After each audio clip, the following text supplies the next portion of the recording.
All right, I thought today we talk a little bit about the technique of rotary evaporation and how that applies to the organic chemistry lab and how it works.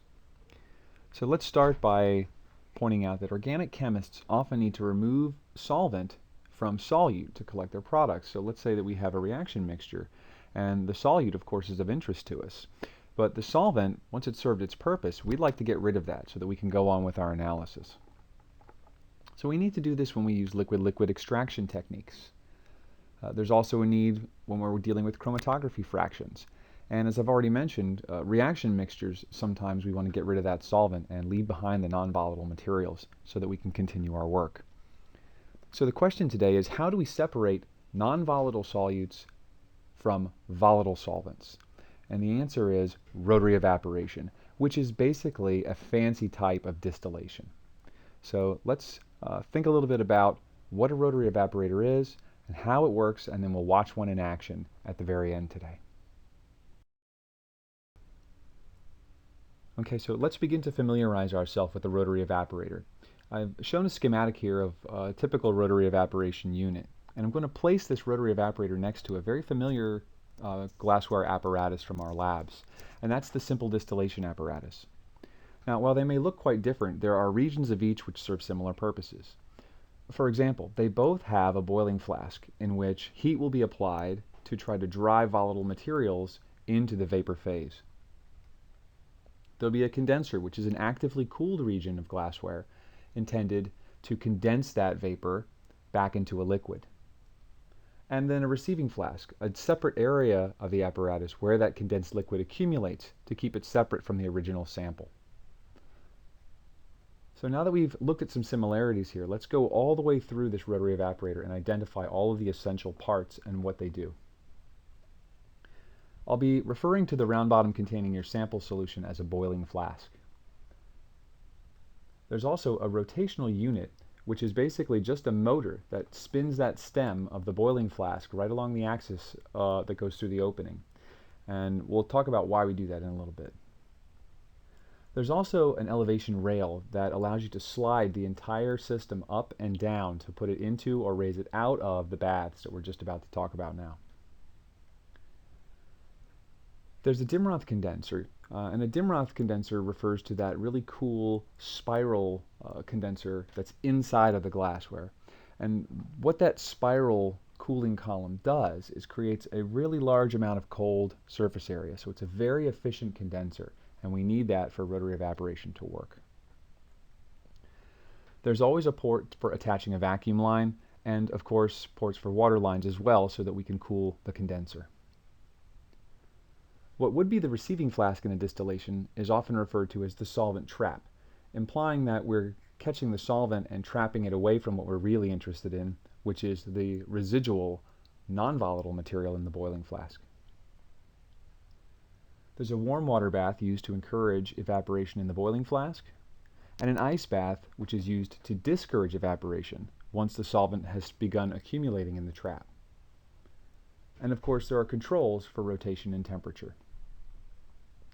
Now in other schematics you may see something called a bump trap, which is located between the boiling flask and the stem of the rotation unit. And the purpose of a bump trap is that if your sample does flash boil and goes up into the stem, it will now become contaminated, of course, with all the other junk that all the previous students have left in that stem. And the bump trap is a small bubble of glass designed to catch that liquid so it doesn't drain back into your flask and contaminate the material that you're trying to isolate. What's not optional though is you're going to need some Keck clips to be sure that you hold the solvent trap and boiling flask in place. You'll notice that in this particular diagram, without the clips shown, it's basically just a battle between gravity and the friction of those ground glass joints. And if your sample is heavy enough, gravity's going to win. You'll hear a splash, and you'll be starting over again because your boiling flask is now in the water bath. So be sure that you have the clips on hand to properly secure both of these flasks to the system.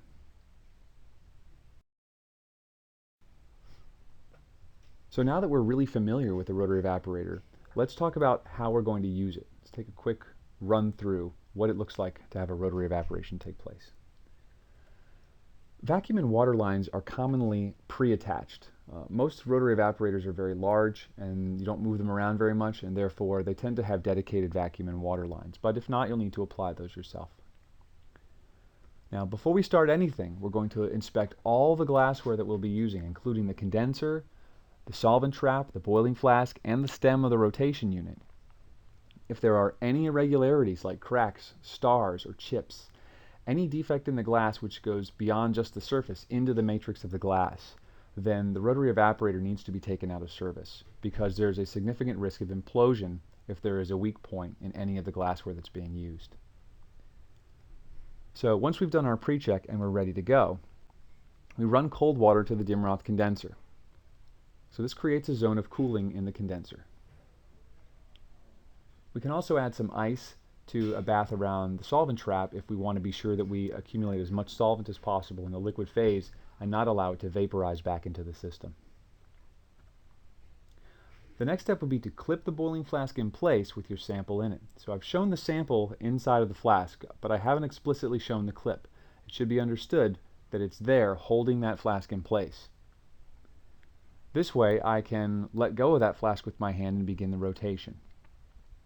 Rotation serves two purposes.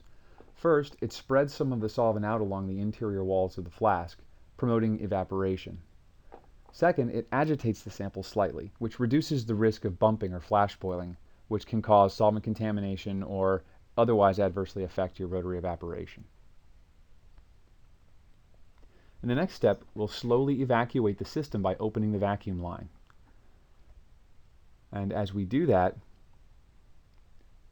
you can see that the sample is now being agitated and it's now under reduced pressure, which means that the boiling points of all the volatile materials have been reduced. Finally, we're going to apply heat to that round bottom flask. So now we have our sample being agitated to prevent bumping, drawn onto the walls of the flask to encourage evaporation, evacuated, which encourages evaporation, and being heated, which encourages evaporation. So we've done everything possible to get all the volatile material to go into the vapor phase. So let's watch what happens when that actually takes place. As you can see, the volatile solvent materials are vaporizing, moving up the stem, condensing on the Dimroth condenser. From there, the liquid drains into the solvent trap until we've exhausted all the solvent from our sample.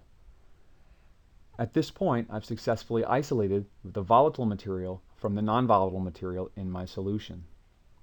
I can simply reverse the process of starting the rotary evaporation as a means of shutting it down. And once I'm done and the vacuum is quenched, I can remove my flask and begin working with my non-volatile material. So this is how rotary evaporation works. Good luck with it in the lab, and we'll see you next time we talk about a cool lab technique.